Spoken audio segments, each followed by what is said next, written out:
ध्यानाभ्यास के लिए कृपया अपने नेत्रों को बंद कर लीजिए। अपना ध्यान बाहर से हटाइए।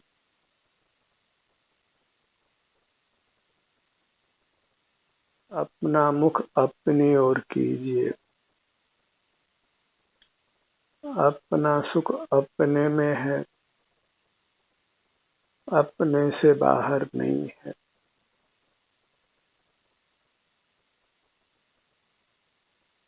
स्वास्थ्य और सुख को हम अपने शरीर में ही खोते हैं और पुनः शरीर में ही प्राप्त करते हैं। इससे जाहिर है कि सुख अपने शरीर में ही है और हम अपने शरीर से युक्त रहते हैं, इंद्रिय द्वारों को बंद करके। तो फिर हम उत्तम सुख को पा लेते हैं और अपने में ही बने रहें तो फिर सुख का कभी नाश नहीं होता।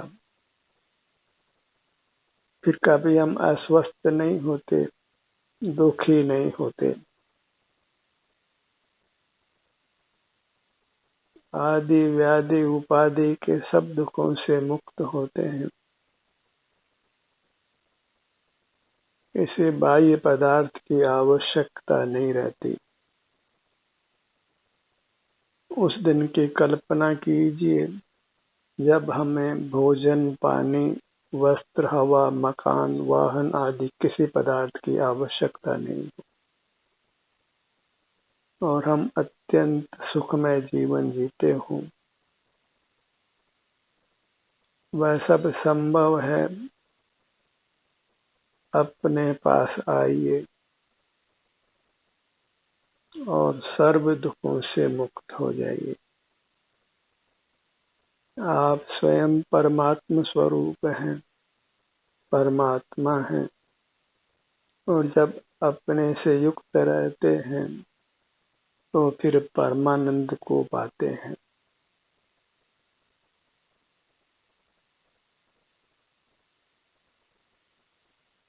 अपनी मुद्रा को लक्ष्य में लीजिए।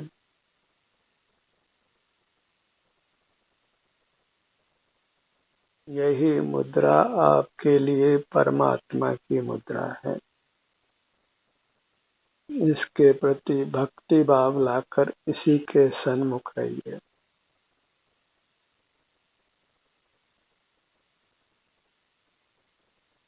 अपना आदर, अपनी भक्ति वही हमें अपने सन्मुख करती है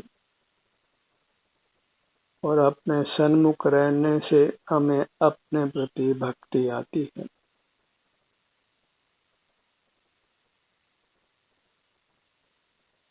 अपने प्रति ही नतमस्तक होना है।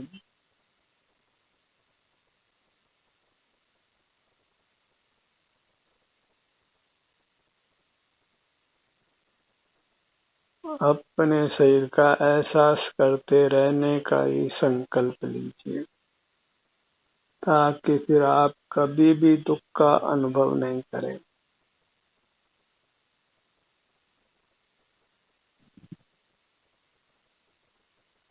अपने से युक्त रहने से जीव परमात्मा होता है।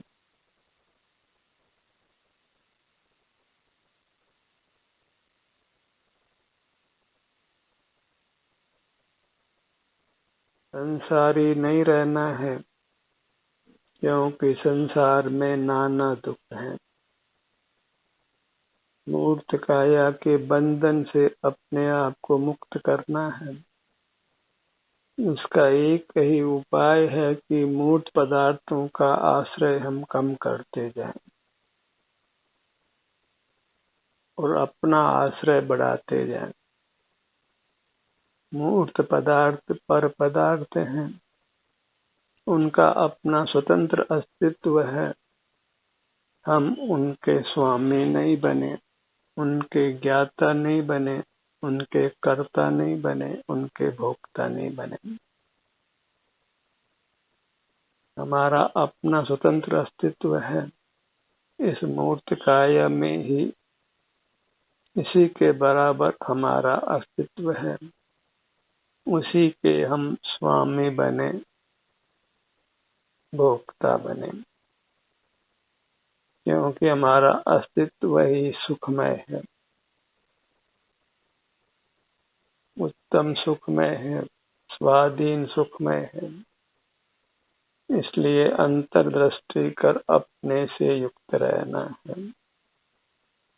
सिर से पांव तक इतना अपना सुखमय विस्तार है जो इंद्रिय गोचर नहीं है, लेकिन स्वसंवेदन गोचर है। अंतर्दृष्टि से हमें हमारा सुख अनुभव में आता है। तो सुख के लिए बस अंतर्दृष्टि करना है, इंद्रिय ज्ञान का निरोध करना है। इसलिए नेत्रों को बंद रखना है। नेत्रों से हमारा ध्यान बाहर जाता है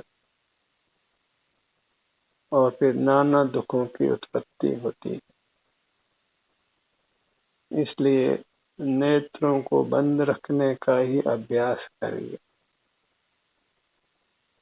फिर अपने ध्यान को अपने शरीर पर ही रखिए, किसी भी भाग पर रखिए, किसी भी अंग पर रखिए। इसके लिए आप स्वाधीन हैं। यही विचरण करिए स्वाधीनता से। इसी से हम मूर्त कर्मों के बंधन से, मूर्त काया के बंधन से मुक्त हो जाते हैं। हम स्वाधीन होते हैं। हमें स्वाधीनता को पाना है। मूर्त काया के बंधन से मुक्त होना है। मूर्त पदार्थों के भोग से अपने आप को मुक्त करना है और उसके लिए अपना सेवन करते हुए रहना है।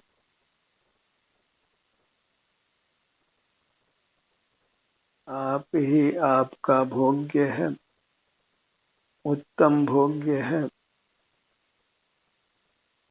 अपना स्वाद ही अच्छा स्वाद है।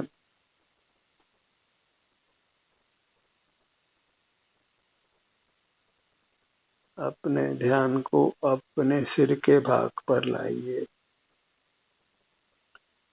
सबसे ऊपर का भाग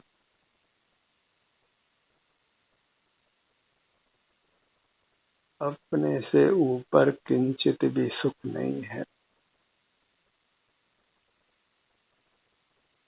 न अपने ऊपर सुख है, न अपने से नीचे सुख है, न अपने से बाईं ओर सुख है, न अपने से दाईं ओर सुख है। अपना सुख तो अपने में है। आप सर्वांग सुखमय ही है और सुख के अलावा कुछ नहीं है। यदि हम अपना ही आलम्बन लेते हैं तो फिर ये हमारी काया केवल सुख का ही अनुभव कराती है। आत्मा सुखम स्वयं सुखम सुखात अन्यत करोति किम।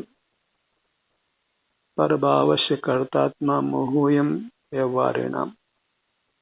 व्यवहारी जीव को बहिर्मुख कर नाना रूप करते हैं। एक सुख रूप जीव ही बहिर्मुख होकर नाना रूप होता है।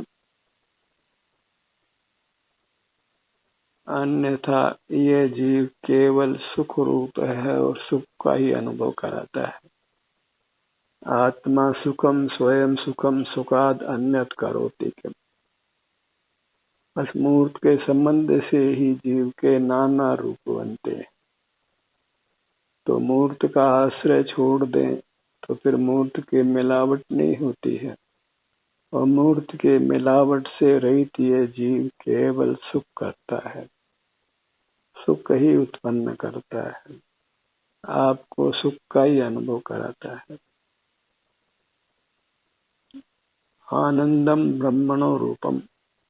ब्रह्म अर्थात जीव, आत्मा आत्मा का रूप आनंद है और वह आनंद आत्मा से युक्त होने से अंतर्दृष्टि से अनुभव में आता है।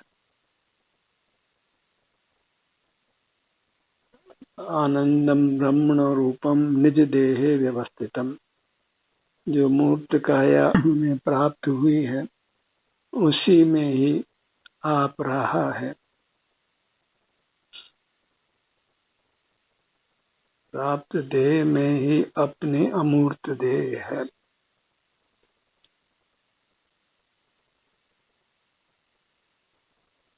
अंतर्दृष्टि नहीं करने पर वह सुख हमारे अनुभव में नहीं आता है। वह अंतर्दृष्टि करना ही ध्यान है। जो अंतर्दृष्टि नहीं करते हैं उनको अपना सुख अनुभव में नहीं आता है।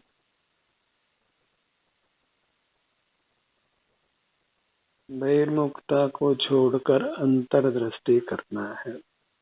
नेत्रों को बंद कर अपना ध्यान अपने शरीर पर ही रखना है। अन्य किसी भी पदार्थ पर कितना ही ध्यान एकाग्र करिए, वह सब का सब संसार मार्ग है।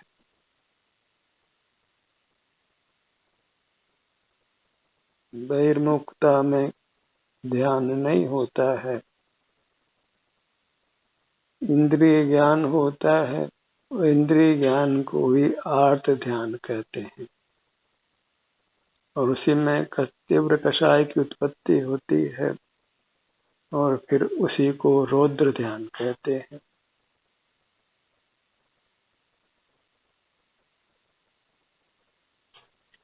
नाना प्रकार के कषायों की उत्पत्ति बहिर्मुखता में ही होती है। बहिर्मुखता में ही जीव अपने परमात्म स्वरूप को खोता है, अपने ही परमात्म पद से वंचित रहता है और फिर क्षुद्र योनियों में भी नाना बार जन्मता और मरता है। बाहर के सुखों को अर्जित करने की अपेक्षा अपने से युक्त रहकर स्वाधीनता से उत्तम सुख को भोगिए। यथा संभव आरंभ परिग्रह मत करिए।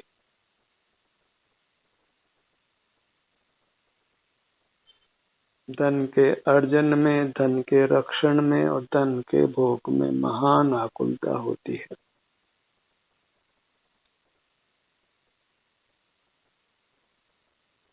कम खाओ गम खाओ, ये सबसे उत्तम सिद्धांत है।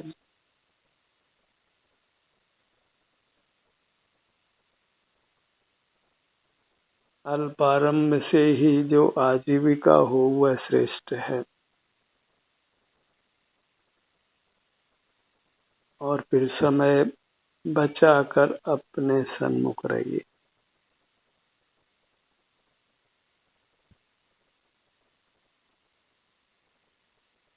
तो इसी घंटे कोई बाहर रहने का काम नहीं होता है, तो बाहर के कामों को करके फिर अपने लिए समय निकालिए। अपने सुख के लिए, अपने स्वास्थ्य के लिए, उसके लिए बस इंद्रिय द्वारों को बंद कर अपने सन्मुख रहना है। अपने सिर से पैरों तक बने रहना है और भीतर चूंकि कोई शब्द नहीं है इसलिए मोक्ष मार्ग में शब्दों का काम नहीं है।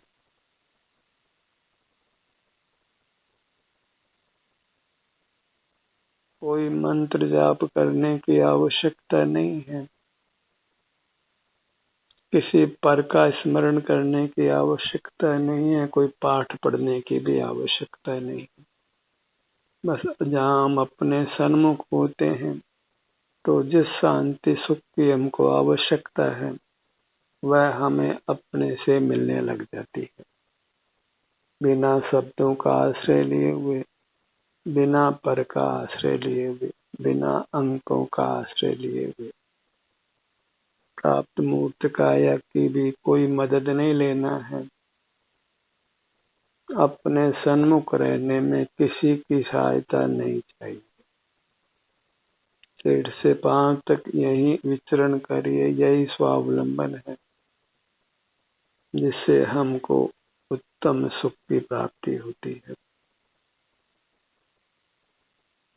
और इतना ही नहीं है, और इस प्रकार जब हम अपने सन्मुख रहकर बद्ध मूर्त कर्मों से छूट जाते हैं तो फिर अपने सन्मुख रहने का भी प्रयत्न नहीं करना पड़ता है।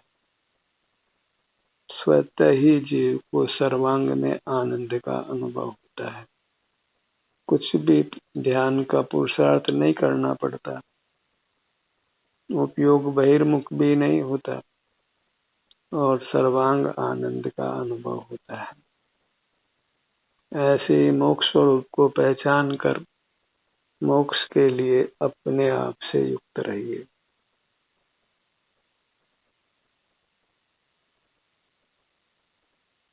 उस दिन की कल्पना करना ही योग्य है जब हम स्वयं परमात्मा होंगे।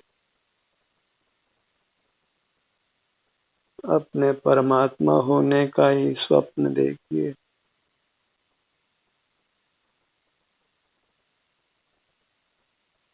परमात्मा होना ही अपना लक्ष्य बनाइए। Dream of your life.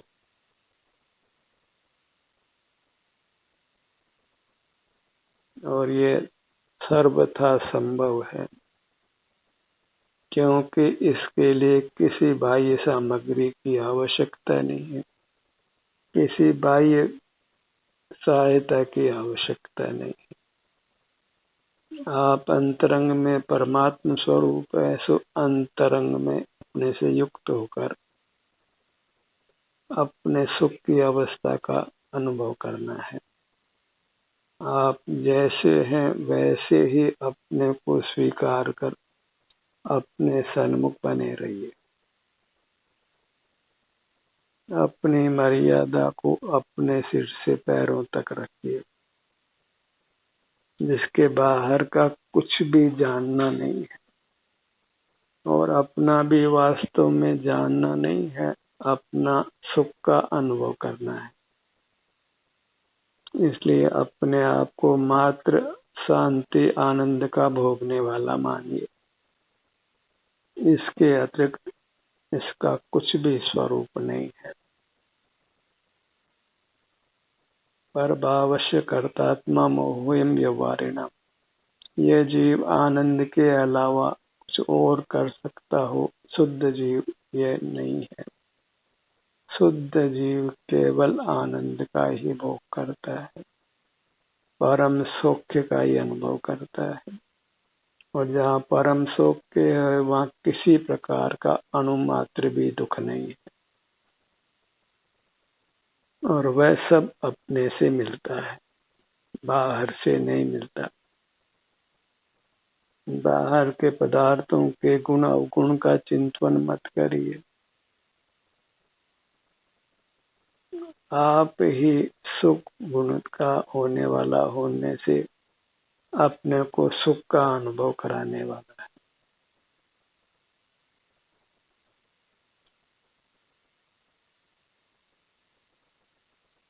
अपनी मुद्रा को ही बारंबार लक्ष्य में लीजिए, क्योंकि इसी से ही अनुपम सुख की प्राप्ति है।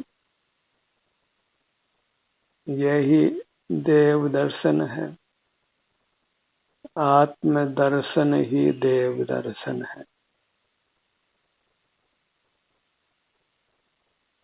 अपने अमूर्त काया से युक्त रहना, इसके सन्मुख रहना, वही देव दर्शन है, तीर्थ दर्शन है, देव शास्त्र गुरु की उपासना है।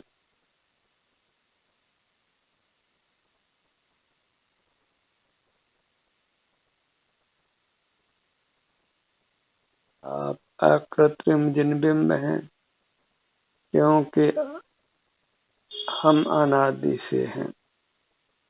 अविनाशी जिनबिंब हैं, क्योंकि एक समय को भी हमारा मरण नहीं होता, नाश नहीं होता।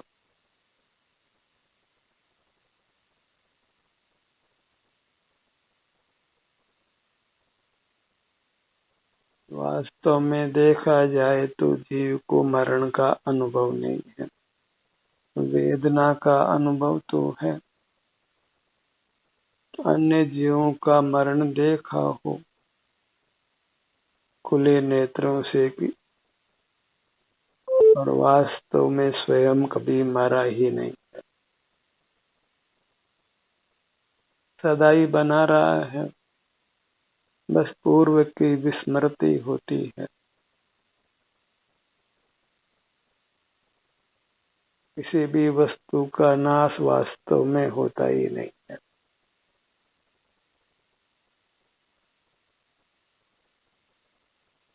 जो हमारी अवस्था बदलती है उसी को ही जन्म मरण कहते हैं। और आप चाहते हैं कि आपकी अवस्था नहीं बदले, आप सदा एक रूप रहें, तो फिर अंतर्मुख रहिए, अपने सुख का आस्वादन करते रहिए, परमात्म सुख प्रकट करके फिर उस रूप को अचल रखिए। सुख आपको रूप भये फिर अचल रहावे। जब अपने से जुड़कर हम अपने सुख रूप को प्रकट कर लेते हैं तो फिर वह सुख अचल रहता है। तो हमें अपने सन्मुख तब तक रहना है जब तक सर्वांग में संपूर्ण सुख अनुभव में नहीं आता, और उसके बाद फिर हमको अपने सन्मुख रहने का प्रयत्न नहीं करना है, क्योंकि मोह कर्म का नाश हो जाने से फिर बहिर्मुखता नहीं होती है। और जब हम बहिर्मुख नहीं होते हैं तो फिर इंद्रियां भी निष्क्रिय हो जाती। इंद्रियां जहाँ की तहाँ हो पर उनका व्यापार एकदम बंद हो जाता है।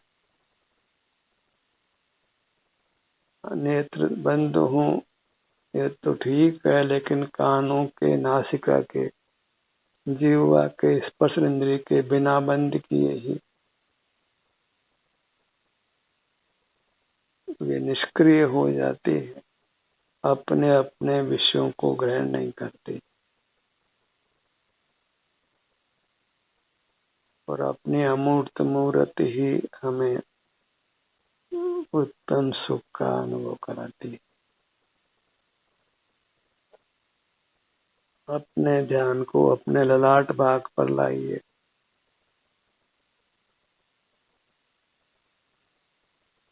सैद्धांतिक विवेचन तो इसलिए है कि हम स्वाधीनता से अपने सन्मुख रह सकें। मोक्ष मार्ग, मोक्ष का और अपना स्वरूप यथार्थ समझ लेने पर फिर बाह्य जगत के प्रति उदासीन हो जाते हैं, फिर बाह्य जगत से हम विमुख रहते हैं और अपने सन्मुख ही रहते हैं। मार्ग का स्पष्ट बोध होता है तो फिर जीव अपने मार्ग से च्युत नहीं होता है, वापस पलट कर नहीं देखता है, निशंक होकर आगे बढ़ता है, अपने सन्मुख ही बना रहता है। अपने दोनों नेत्रों के भाग पर आइए।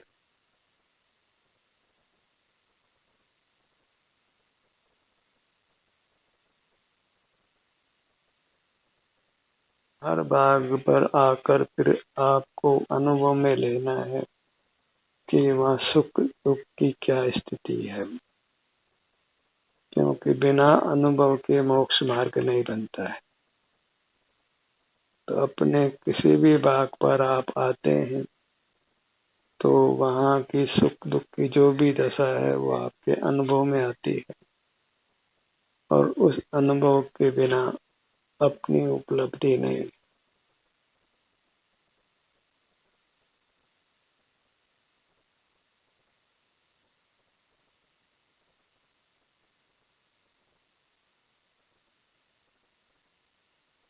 अपने ध्यान को अपने दोनों कानों के भाग पर लाइए।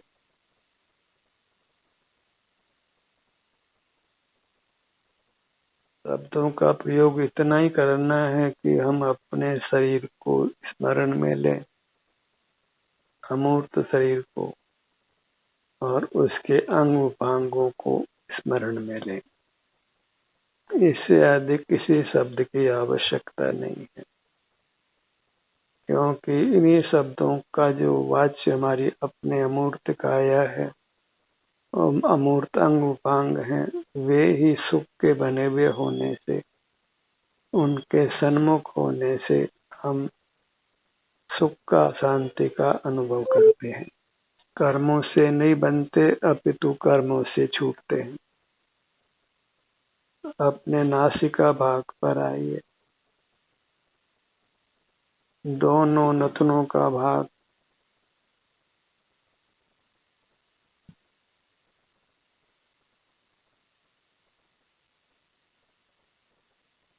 इस स्थान में इतना विशेष है कि यहाँ स्वच्छ श्वास की प्रक्रिया होती है,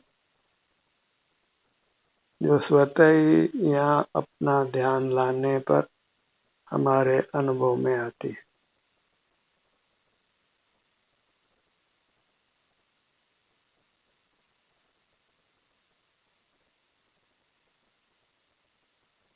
नासाग्र दृष्टिवंत हो, अभ्यंतर में देखे जो अशरीर, शर्म जनक जन्म ना धरे, पिए न जननी क्षीर।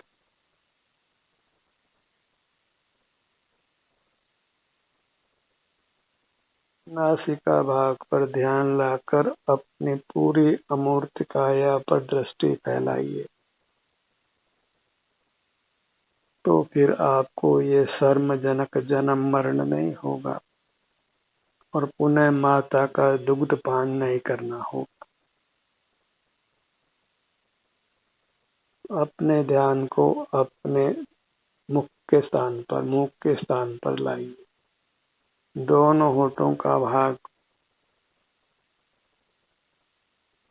भीतर दंत पंक्ति,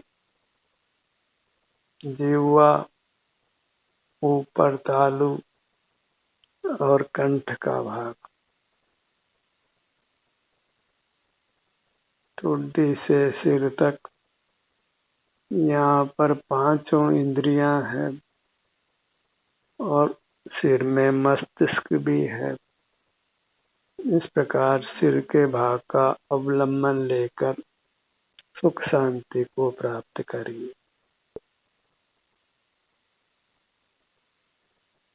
सिर के नीचे के भाग में आइए और क्रम से नीचे पहुंचते पहुंचते पगतली तक पहुंचिए। इस प्रकार अंतर में ही विचरण करते हुए अपने ही उत्तम सुख को भोगते हुए रहना है। ध्यान का ये सत्र यहीं समाप्त होता है। आपकी सहभागिता के लिए धन्यवाद।